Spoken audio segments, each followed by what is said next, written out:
Oke, ini adalah materi, ke-13 mengenai menangani krisis ya. Tolong disimak baik-baik karena materinya cukup, banyak. Oke, dalam menangani krisis ini kita mulai, kenapa sih humas ini hanya misalnya berputar tentang krisis?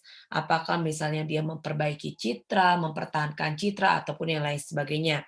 Karena balik lagi, apa yang menjadi krisis pada sebuah perusahaan dan kenapa itu menjadi tugas humas? Nah, ini akan kita bahas di sini. Nah, ini kalau kalian lihat gambar, di sini, ini adalah gambar kabut asap ya. Kabut asap yang ada di mana, di Kalimantan ataupun di Riau. Salah siapa? Pasti disalahkan pemerintah, berarti yang harus bergerak adalah humas pemerintah. Terus apa yang harus dilakukan sama humas pemerintah untuk mengatasi, apa ya, apa yang harus dilakukan humas pemerintah dalam menangani krisis yang terjadi? Apa yang dilakukan? Apakah humasnya mengklarifikasi atau mengusut orang-orang yang memang melakukan pembakaran hutan-hutan gitu ya. Nah jadi, ini adalah tugas humas, ini merupakan krisis dari si humas sendiri gitu. Nah terus misalnya ini, kasus JIS. JIS adalah kasus di mana, Jakarta International School ini tuh, kebanyakan, orang bule semuanya dan lain sebagainya. Nah kenapa? Ini waktu zaman masih, zaman PET ya. Nah, ini tuh, dikatakan bahwa, si JIS ini bayar uang kuliahnya tuh mahal banget. Pertama, bayar uang kuliahnya mahal banget. Kedua, selain bayar uang kuliahnya selain bayar uang kuliah, selain bayar uang sekolahnya mahal, uang sekolahnya lebih mahal lebih dari uang kuliah soalnya. Jadi uang sekolahnya itu, kalau nggak salah, sama kayak Mentari School di Jakarta. Mentari School di Jakarta itu biaya sekolahnya tuh satu semester 80 juta ya? 80 juta apa 23 juta lah, segitu mahalnya gitu. Nah, karena kan rata-rata anak ekspatriat atau anak-anak petinggi-petinggi yang sekolah di sana. Nah, kemudian, tiba-tiba terjadilah kasus kalau misalnya ada pelecehan seksual yang dilakukan sama si guru kepada kepada siswanya atau anak kecil gitu. Jadi, si anak kecilnya itu kena pelecehan seksual gitu sama gurunya. Anak kecilnya cowok gitu dan yang melecehkan seksualnya adalah cowok juga. Akhirnya, diusut, anaknya melapor, kemudian, jadi viral pada saat itu, kemudian setelah, viral, ini, jadi apa ya, jadi informasi inilah kayak, apa ya, jadi jelek citranya sehingga orang tua murid itu menarik murid-muridnya untuk sekolah di JIS gitu. Jadi sekarang JIS tuh, citranya jadi jelek. Nah terus, apa nih yang harus dilakukan kalau misalnya kondisinya seperti ini? Berarti humas harus gencar-gencarnya mengklarifikasi, memperbaiki citra yang jelek di masyarakat terkait si JIS ini. Nah ini cukup sangat lama sampai sekarang JIS citranya belum bisa diperbaiki, masih jelek gitu karena kasus ini. Nah ini, masalah humas, iya betul, ini adalah masalah humas yang diselesaikan. Atau misalnya kayak kasusnya Agung Podomoro Land, yang di mana pada saat itu dia, mengkorupsi dana para, orang-orang yang mau beli lahan apartemen di perusahaannya. Dikorupsi, ditangkap, jadi orang udah nggak mau percaya lagi sama Agung Podomoro. Karena kenapa? Dianggap uangnya pasti akan diselewengkan atau, dia di hal-hal yang nggak bener lah intinya kayak gitu. Ini juga sempat viral sehingga penjualan apartemen, Podomoro Land itu, pada akhirnya apa ya, jauh lebih ini, jauh lebih turun lah, jadi orang nggak percaya lagi beli, produk atau apartemen di Agung Podomoro Land. Nah, terus ini Bluebird. Nah, Bluebird ini pernah demo di, dekat kantor Senayan. Nah, ini tuh bagusnya langsung diklarifikasi sama pihak Bluebird-nya, kalau misalnya tetap akan melayani, konsumen. Karena sebetulnya yang demo ini, "Maaf Bluebird, ini armada kami melakukan demo paksa." Nah, padahal kan sebetulnya yang demo paksa ini tuh, bukan supirnya, jadi mereka tuh kayak kebetulan aja karena demo apa ya, karena ada taksi online deh kalau nggak salah tuh udah mulai ada taksi-taksi online seperti itu, sehingga, bermasalah. Tapi mereka tahu nih langsung mengklarifikasi dengan waktu ini klarifikasinya via Twitter-nya si Bluebird kalau misalnya diinformasikan kalau si taksi-taksi ini tuh masih tetap mengadakan atau masih tetap, melakukan, operasi kayak gitu. Dalam artian, walaupun demo ya itu hanya oknum-oknum saja dan yang lainnya tetap beroperasi. Jadi tidak tidak apa ya, tidak membuat menjadi sesuatu hal yang apa sih, yang si perusahaan itu jadi, tutup, tapi bagusnya dia adalah mengklarifikasi. Tutup tuh apa ya, jadi nggak beroperasi lah pada saat itu taksi. Karena kan taksi di Jakarta pada saat itu masih jadi, populer ya, apalagi Bluebird tuh disebut, sebagai apa sih, disebut sebagai, transportasi yang paling prestisius kayak gitu.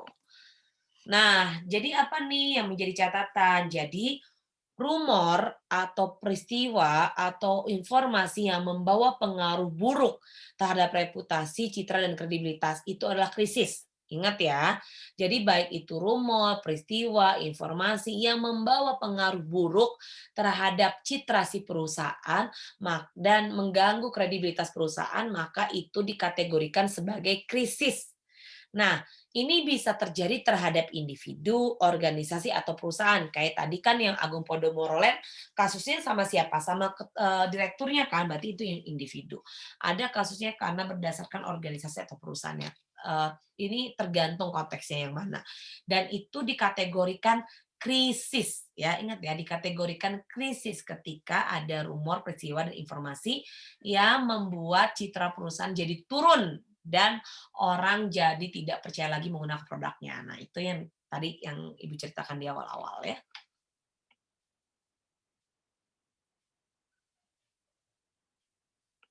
Nah, kemudian kenapa sih PR ini memiliki peran dalam menghadapi krisis?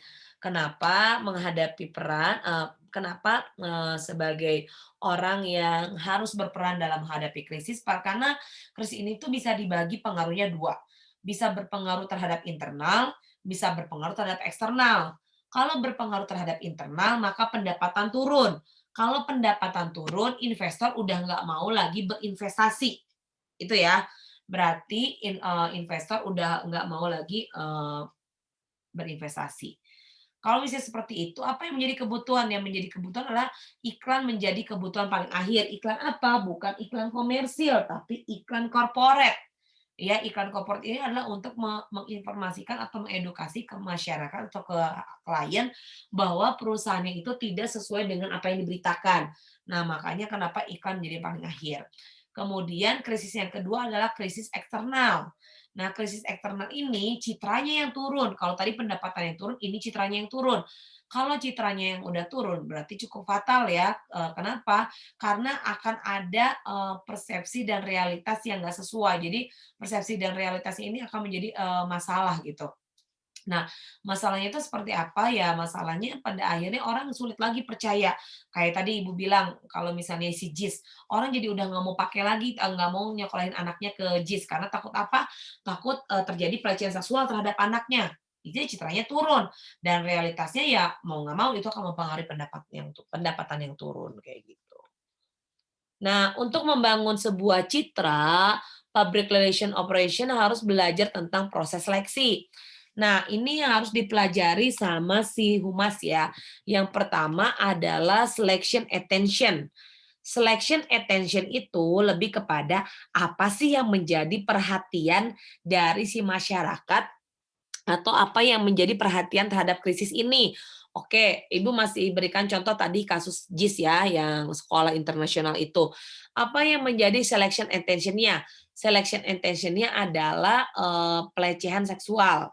Nah, yang menjadi perhatian adalah bagaimana mempengaruhi si pelecehan seksual ini gitu, menjadi perhatian. Wah, kok di sekolah bisa ada sih pelecehan seksual dari guru ke siswanya. Nah, kemudian selective distortion. Nah, setelah selective distortion, oke, pelecehan ini isunya adalah pelecehan seksual. Terus apa nih yang harus dilakukan selective distortion-nya?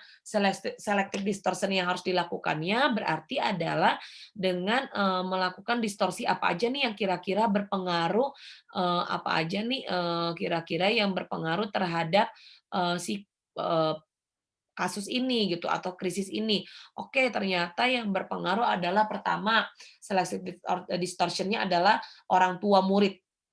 Oke, 2 yang berpengaruh adalah ternyata, ini selain orang tua murid tuh misalnya apa ya, coba orang tua murid terus, media ya, media. Nah, itu juga, media termasuk salah satu, selective distortion-nya. Kemudian ada juga, apa sih, selain orang tua, pemegang saham. Nah, itu juga sama ya, harus diperhatikan kira-kira, seperti apa, ya. Nah, kemudian, itu yang disebut dengan, selective distortion. Nah, terus ada selective retention. Nah, selective retention ini tuh lebih kepada ini, apa sih, apa ya, Ibu lupa, bentar. Yang disebut dengan si selective, retention ini lebih kepada bagaimana ketika kita mengingat, satu permasalahan, yang dilupakan, oleh pesaing. Jadi dalam artian gini, oke ternyata pesaing kita itu tuh sekolah-sekolah internasional yang lain nih.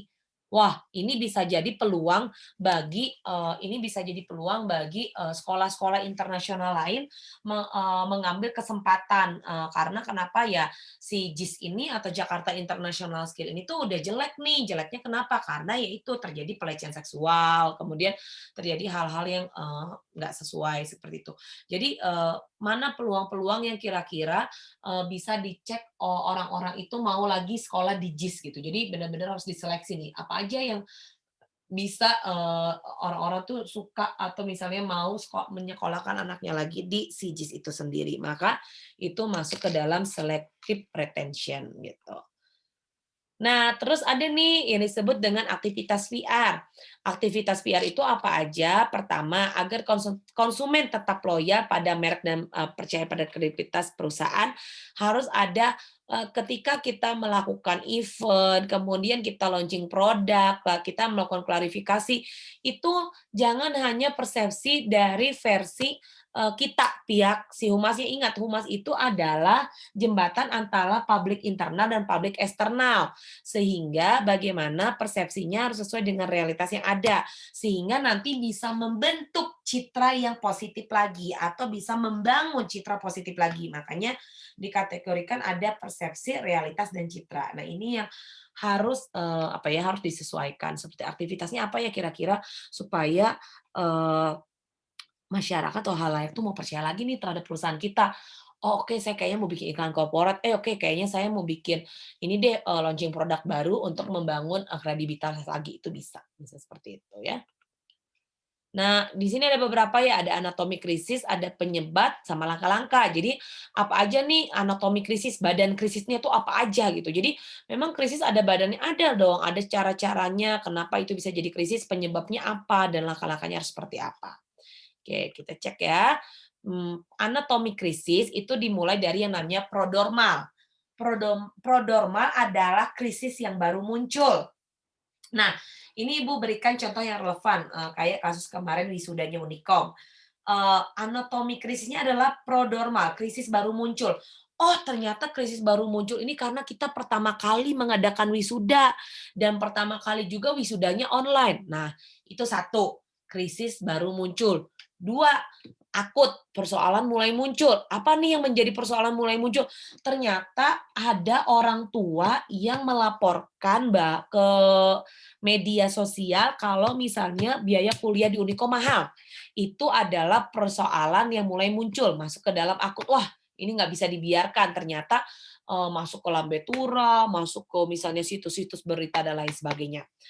Nah, ini udah masalahnya udah muncul kan, berarti citranya udah mulai runtuh nih gara-gara udah mulai rusak nih gara-gara kasus ini. Tiga, kemudian kronik. Kronik ini adalah krisis berlalu dan bagaimana membersihkannya. Oke, kita udah nih ada proses masalahnya. Masalahnya adalah gara-gara apa sih? Gara-gara si uang wisuda mahal. Membersihkan kerusakannya adalah dengan bikin konferensi pers, diwawancara media, kemudian selain diwawancara media juga membersihkan kerusakannya itu dengan press release dan pengembalian uang, ya sebagian pengembalian uang wisuda. Nah, oke, itu udah masuk kronik. Nah, terus apa nih resolusi yang harus dilakukan? Resolusi yang harus dilakukan adalah dengan melakukan pemulihan atau pembersihan citra. Pembersihan citranya itu adalah kan bentar lagi mau ada sidang lagi nih, mau sama wisuda lagi. Nah, itu gimana nih caranya untuk melakukan, apa sih, proses pemulihannya dengan prestasi-prestasi yang ditonjolkan, kemudian juga dengan, transparansi biaya kuliah biaya, wisuda untuk, yang ganjil dan lain sebagainya. Itu resolusi dan ini cukup sangat panjang karena kan kemarin isunya udah banyak banget, dikatakan bahwa, Unikom bayar uang kuliahnya terlalu mahal dan biayanya nggak masuk akal. Nah, ini yang memang sedang masih diproses sama pihak humas atau pihak protokoler dari si Unikomnya, untuk apa, untuk memulihkan citranya, seperti itu. Next, apa sih sebetulnya yang menjadi penyebab krisis citra? Nah, yang menyebabkan, penyebab krisis citra itu beda-beda. Pertama, karena ada konflik terbuka antar elit politisi. Biasanya, ini tuh, apa, ribut, kepemilikan atau misalnya ribut, akuisisi, perusahaan. Ada tuh, contohlah kalau misalnya perusahaannya tuh, perusahaan apa ya, Maichi, ingat ya Maichi, keripik pedas Maichi? Nah, itu tuh ada konflik terbuka antar elit politisi di dalamnya. Yang satu merasa dia yang menciptakan Maichi, yang satu dia juga merasa menciptakan Maichi karena kan Maichi ini diproduksi sama 2 orang. Yang satu, itu Maichinya pakai kerudung, yang satu Maichinya tuh nggak pakai kerudung gitu. Nah, ini yang, menyebabkan konflik terbuka sehingga menjadi krisis. Makanya kenapa, Maichi tidak familiar lagi atau tidak terkenal seperti dulu. Dulu kan terkenal banget ya, booming sampai 1 bulan aja tuh dapat 1 miliar loh dari jual keripik pedas. Tapi ternyata nggak berlangsung sampai sekarang, jadi jelek gitu namanya.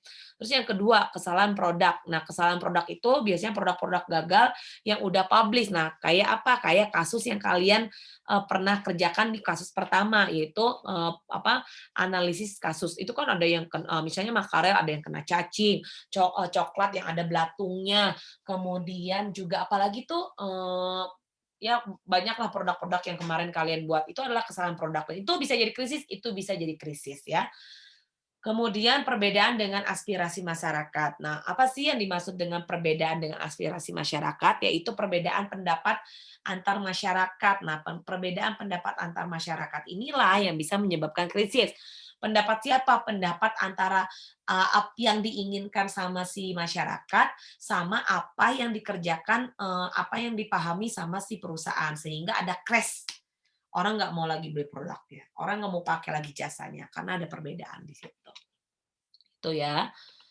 Next, apa aja nih langkah-langkah yang harus dilakukan dalam menangani krisis tersebut? Oke, langkah yang pertama adalah dengan pendalaman data. Itu apa pendalaman data?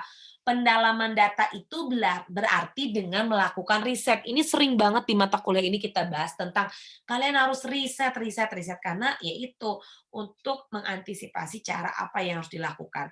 Sehingga melakukan pendalaman data dengan riset. Nah, riset itu dibagi 3. Pertama, riset itu berdasarkan opinion leader. Opinion leader itu adalah orang yang bukan leadernya atau bukan atasannya, tapi pendapatnya paling sering didengar. Siapa? CPR kalau di perusahaan ya. Opinion leadernya siapa? CPR, biasa kayak gitu. Terus dibuat map analysis. Map analyze ini itu lebih kepada mapping, oh ini tuh masalahnya muncul dari mana ya. Jadi kayak kalian bikin garis-garis gitu loh, kayak peta-peta gitu. Oh, ini tuh masalahnya dari sini, terus nyambung ke sini, oh ternyata berdampak ke sini. Nah, itu adalah map analyze. Siapa yang ngerjain ya si CPR itu? Makanya kan Ibu pernah bilang ya, kenapa CPR itu gajinya bisa gede banget ya memang dia kerjaannya banyak, harus nanganin krisis, bagaimana melakukan map analyze-nya. Nah, itu yang pada akhirnya membuat mahal bagi si CPR itu sendiri bayarannya. Kemudian ada media analyze. Nah, media analyze ini seperti apa? Media analyze ini adalah informasi yang sudah beredar atau tersebar di media. Nah, apa sih informasi yang tersebar di media itu? Informasi yang tersebar di media itu biasanya akan kalian kumpulkan dalam bentuk clipping. Makanya kalau misalnya kayak di apa tuh kayak di mana tuh? Aduh Ibu lupa, kayak di pemerintahan, humas-humas pemerintahan kan selalu ngeliping ya. Nah, itu adalah media analyze sebetulnya yang dilakukan untuk mengetahui nih kira-kira berita kita simpang siurnya udah kemana aja, udah diceritain tentang apa aja nih tentang perusahaan kita. Nah, itu melalui media analyze.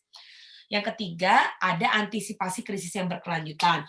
Antisipasi krisis yang berkelanjutan adalah cara kalian bagaimana menganalisis informasi, bagaimana cara kalian melakukan riset dengan krisis-krisis yang terjadi sehingga itu tuh dilakukan apa ya kayak cara-caranya dulu lah sebelum kalau misalnya saya udah antisipasi ini dengan cara A nggak berhasil berarti kalian harus pakai cara B. Oh cara B nggak berhasil kalian harus pakai cara C kayak gitu. Itu ada disebut antisipasi krisis yang berkelanjutan.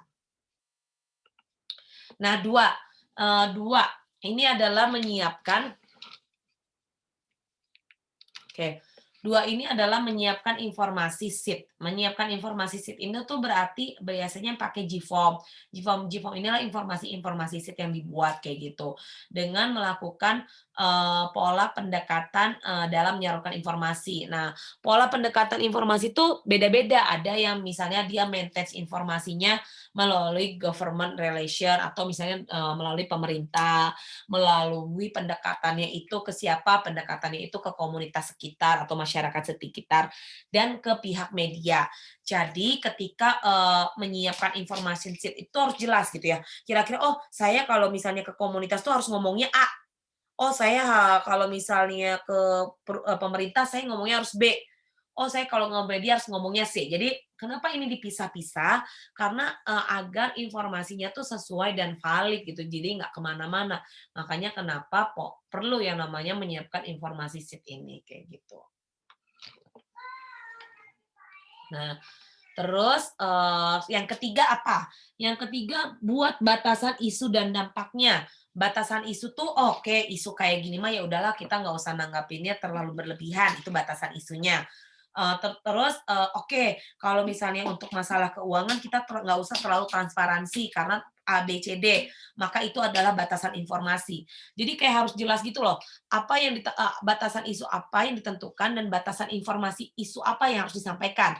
Oke, kayaknya ini terlalu berlebihan nih isunya. Oke, kayak kemarin nih ya, wisuda aja. Batasan isunya tuh terkait fokus di masalah biaya uang wisuda. Tapi kan yang informasi yang beredar itu kemana-mana ya, kemana-mana. Nah, oke kita batasi nih, cuman fokus di biaya uang wisuda. Nggak usah bahas misalnya bayar uang kuliahnya mahal, susah lulus, dan sebagainya, itu nggak usah dibahas. Ya. Terus apa sih yang menjadi batasan informasinya?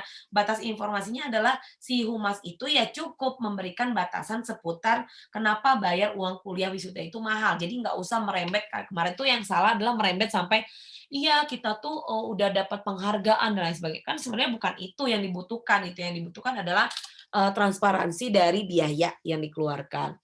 Kemudian mengembangkan informasi yang efisien dan efektif. Ini penting banget, jangan sampai kita wasting time, buang-buang waktu untuk mengklarifikasi A, B, C, D, tapi ternyata nggak sesuai. Makanya perlu cukup jelas apa saja nih informasinya supaya efisien dan efektif kayak gitu.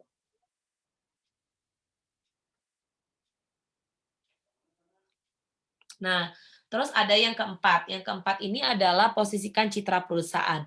Jadi yang paling penting pada saat kalian mau mengantisipasi dalam kasus yang ada di perusahaan itu adalah citra produk dan perusahaan ini tidak saling berkaitan. Ingat ya, kalau misalnya perusahaan yang bermasalah, bukan berarti citra produknya juga jelek atau nggak bagus, enggak. Tetap perusahaannya tetap bagus gitu ya. Atau misalnya citra produk jelek, apakah mempengaruhi perusahaannya? Belum tentu mempengaruhi perusahaannya. Apakah kalau misalnya kayak si KPK, contohnya kalau misalnya kayak si, KPK ini apa ya, kayak si yang KPK lagi tadi tuh apa, Agung Podomoro, apa si direktur, Agung Podomoro Land ditangkap sama KPK, maksudnya apakah jadi rusak perusahaannya? Ya bisa jadi, tapi kan balik lagi, itu individunya. Jadi kalau individunya udah di-cut, ya udah biasa aja gitu. Jadi harus dipisahkan, mana, citra yang berhubungan dengan produknya, mana citra yang berhubungan dengan perusahaannya, dan mana citra yang berhubungan dengan individunya. Jadi nggak boleh disatukan. Itu yang, apa, yang, nggak boleh. Jadi, apa, supaya fokus ya intinya kayak gitu. Next, yang kelima adalah siapkan tim krisis center dan bentuk simulasi. Tim krisis center ini seperti apa? Tim krisis center ini sebetulnya adalah, customer service atau misalnya, orang yang bisa, dijadikan atau tempat yang bisa dijadikan untuk melakukan bagaimana memperbaiki krisis yang ada. Misalnya kayak pusat bantuan, pusat komunikasi, atau misalnya pusat-pusat yang lain. Dan itu perlu dilakukan yang namanya, simulasi ya. Makanya kenapa di poin 5 ini siapkan tim krisis center. Makanya kalau ada kasus atau apapun tuh pasti mereka sudah menyediakan krisis centernya sendiri.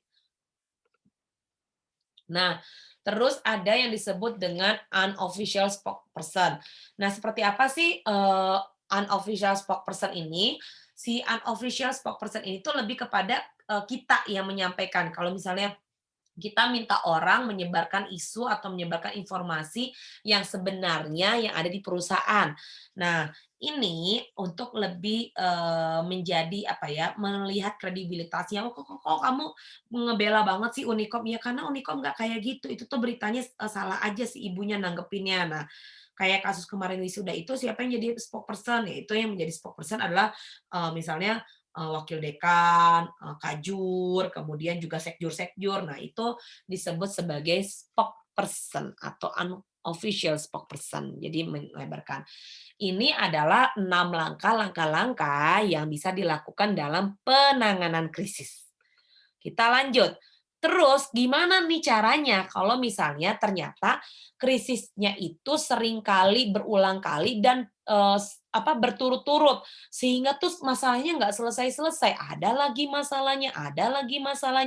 Terus apa sih yang harus dilakukan kalau si humasnya? Oke, yang harus dilakukan adalah pertama, kenapa itu terjadi? Biasanya ada perang persepsi antara siapa?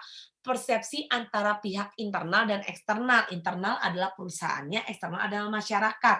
Jadi si masyarakat atau konsumen ini tuh merasa si perusahaan itu belum memberikan informasi yang clear loh gitu, ya.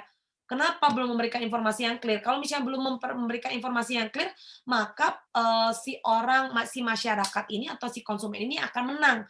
Kalau menang, orang nggak mau beli lagi produknya. Kalau udah nggak mau beli lagi produknya, bangkrut perusahaannya. Nah, beda dengan perusahaan-perusahaan sebelumnya. Kalau misalnya yang analisis krisis kemarin kan misalnya teh gelas tetap dijual dan lain sebagainya. Karena kenapa? Perusahaan menang gitu. Perusahaan merasa bahwa, oh ya udah itu mah kan cuman isu sepele lah masih bisa kita perbaiki, krisisnya nggak terlalu tinggi. Nah, yang menang siapa? Yang menang adalah si, perusahaannya kayak gitu, lebih seperti itu. Nah, terus apa nih yang harus dilakukan PR?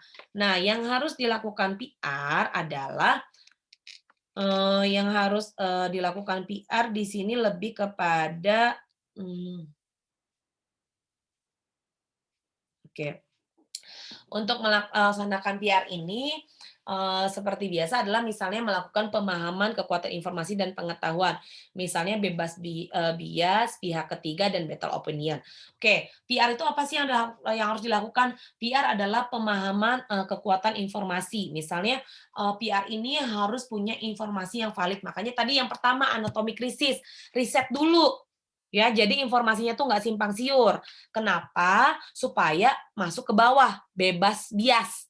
Bebas bias itu adalah supaya informasinya tuh nggak kemana-mana. Makanya kenapa kayak orang bikin press release, kayak orang bikin konferensi pers, termasuk kayak kemarin Unikom juga kan nggak langsung tiba-tiba bikin press release, nggak tahu tiba-tiba langsung bikin konferensi pers, tapi di-riset dulu supaya kenapa?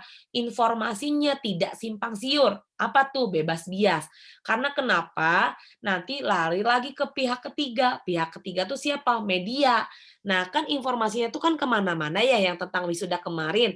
Makanya terjadi battle opinion atau opini yang berkembangnya beda-beda. Yang si ibu merasa nggak adil, marah-marah. Tapi ternyata nggak seperti itu kondisinya gitu. Di media malah memberitakan bukan hanya wisuda tapi semuanya mahal. Nah, itu yang harus benar-benar akan terjadi antara opini yang berkembang di masyarakat dengan opini yang akan kita bentuk gitu. Nah, ini ada di materi opini publik ya, dengan materi opini yang kita bentuk. Padahal sebetulnya kondisinya nggak seperti itu, tapi kan isu yang berkembang kemana mana. Nah, ini yang bahaya, seperti itu. Terus, nah ini adalah, suatu pemetaan ya. Pertama, kuasai dulu peta informasinya. Nah, peta informasi itu didapat dari mana? Pertama, cari dulu, sumber informasinya, apa yang harus dilakukan dengan sumber informasi. Untuk melakukan penelusuran sumber informasi sudah pasti kita harus melakukan yang namanya riset. Riset misalnya dengan kondisi yang terjadi dan sebagainya. 2, analisis media massa. Lihat nih informasi yang berkembang di media massa seperti apa, ya. Makanya kenapa yang dikuasai dalam peta informasi itu ada 2. Ada sumber informasinya itu dapat dari mana informasinya. 2, apa yang sudah beredar di media massa, ya. Ketika sudah didapatkan 2 ini, maka nanti kalian akan dapat pohon informasi, ya. Nanti akan dapat yang namanya pohon informasi. Nah, si pohon informasi ini ada 2 lagi. Pertama, lihat dulu nih skala prioritas penanganan informasi ya. Jadi, apa sih, kasus atau isu ini kan pasti berkembang banyak banget ya. Dilihat dulu nih pohon informasinya seperti apa, bagaimana skalanya gitu ya. Bagaimana skalanya. Nah, ketika sudah dapat si pohon informasi ini, ketika sudah dapat skala prioritas dan penanganan isunya, maka kita tahu mana dulu nih yang harus ditangani. Setelah tahu skala prioritas, baru kita bisa pilih mana isu utama yang harus segera ditangani, mana informasi yang oke lah ini nggak harus buru-buru ditangani. Nah, itu yang disebut dalam penanganan skala prioritas tadi. Kita tahu mana isu utama yang harus ditangani, mana yang nanti dulu gitu. Kayak kemarin kan wisuda kenapa cepat-cepat ditangani karena itu merupakan isu utama. Nah, isu lainnya tuh ada yang berkembang kan kayak biaya uang kuliah juga mahal, fasilitas tidak memadai dan lain sebagainya. Ini kalau misalnya masih kasus Unikom. Nah, itu disebut dengan isu lain yang tidak penting. Baru setelah itu lanjut nih continuous research. Continuous research-nya itu seperti apa? Continuous research-nya itu adalah bagaimana nih cara menangani kasus pasca dari informasi wisuda kemarin. Nah, itu yang disebut dengan continuous research. Contohnya adalah bagaimana cara menangani kasusnya setelah dari si apa bagaimana cara menangani kasus pasca klarifikasi dari si krisis dari klarifikasi tentang wisuda itu kayak gitu, lebih seperti itu. Nah, terus lanjut nih, apa saja nih yang harus dilakukan dalam penanganan krisisnya? Untuk melakukan penanganan krisis harus terjadi sinergi sinergi antara yang menangani sama langkah-langkahnya. Jadi kita punya nih langkah-langkah apa yang harus ditangani, tapi kita juga harus tahu kira-kira bagaimana cara penanganannya. Jangan jangan sampai kita cuma bikin penanganannya aja, tapi kita nggak tahu langkah-langkah krisisnya. Justru kita harus tahu nih apa step by step dalam menangani krisisnya supaya krisisnya tepat ya. Itu yang paling penting supaya penanganan krisisnya tepat dan sesuai sehingga tidak buang-buang waktu. Itu yang paling penting. Nah, di sini juga ada yang disebut dengan yang namanya identifikasi isu. Nah, bagaimana cara melakukan identifikasi isu? Nah, identifikasi isu ini adalah pertama buat perbandingan isu yang muncul dengan realita yang terjadi. Jadi dibandingkan apa nih kira-kira yang menjadi gap atau yang menjadi penghalang antara isu yang berkembang sama kenyataan. Kenyataan itu nggak kayak gini nih, wisuda bayar 3 juta tuh bukan kayak gitu maksudnya. Tapi kan isu yang berkembang Unikom nilep uang mahasiswanya tuh banyak banget. Padahal kan nggak seperti itu. Nah, lihat tuh perbandingan. Apa yang menjadi pembeda atau pembanding, kenapa isu itu tuh bisa berkembang seperti itu. Nah, itu yang disebut dengan identifikasi isu. Makanya kan kalian pada saat ngerjain skripsi ada keterangan identifikasi masalah. Nah, kayak gitu. Yang kedua, petakan kebutuhan wartawan. Ini paling penting. Pimpinan lebih dibutuhkan ketimbang PR. Makanya kenapa kalau misalnya ada isu-isu itu bukan hanya humas saja, tapi si perusahaan kan ini bukan masalah isu produk ya, tapi isu terkait perusahaannya. Gimana caranya pimpinan ini lebih dibutuhkan? Kenapa lebih dibutuhkan? Karena dia adalah representatif dari perusahaan. Jadi dia yang harus mengklarifikasi siapa yang buat naskah pidatonya. Ya tentu PR dong. Jadi supaya nanti si humasnya supaya nanti si atasannya atau misalnya bukan atasan apa tuh pimpinannya nggak berbicara kemana-mana tapi spesifik gitu. Terus jangan sampai wartawan justru mencari sumber yang lain. Makanya ketika ada isu yang makin berkembang kerana A, B, C, D, itu tetap humas yang harus pertama kali menyampaikan ke media. Jadi supaya medianya itu tidak mendapatkan informasi kemana-mana dan informasi yang didapat sama media adalah akurat. Itu yang paling penting. Terus siapkan informasi untuk manajemen, misalnya kembali lagi informasi yang sudah disampaikan ke media, jangan sampai klarifikasinya salah atau klarifikasinya jika salah ya. Ini sering banget terjadi kalau misalnya kan media itu suka bikin headline-headline yang spektakuler ya, sehingga tuh menimbulkan berbagai macam isu. Nah itu yang harus diantisipasi sama si humasnya. Humasnya tuh harus ngecek nih kira-kira berita apa aja atau informasi apa aja nih yang sudah beredar seperti itu ya. Makanya kenapa dikatakan siapkan informasi untuk manajemen. Nah, next, bagaimana cara melakukan peredaman isu? Cara melakukan peredaman isu adalah dengan melakukan crisis handling sheet. Apa sih yang disebut dengan crisis handling sheet? Pertama, kita harus tahu dulu isunya apa. Ya, kayak kemarin nih. Oke, isu yang berkembang adalah ternyata wisuda. Oke, dampak isunya kemana? Dampak isunya bukan hanya ke orang-orang yang wisuda, tapi ke mahasiswa-mahasiswa yang belum wisuda. 3, informasikan juga ya situasi sebenarnya itu seperti apa. Ya, ini harus dijelaskan secara detail informasi yang sebenarnya itu seperti apa. Uang yang dipakai 3 juta itu untuk apa aja itu harus rinci. 4, alternatif penanganannya. Nah, alternatif penanganan, oke, kalau misalnya nanti isunya nggak berkembang, apa yang harus dilakukan? Ternyata kemarin setelah dilakukan klarifikasi nggak apa, belum reda.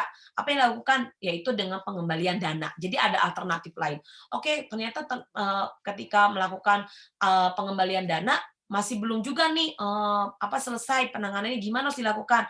Oke, berarti kita harus punya strategi lain supaya nanti ketika kita melakukan antisipasi itu sudah bisa apa mendapatkan hasil yang sesuai dengan yang diharapkan sama masyarakat atau klien atau misalnya konsumen.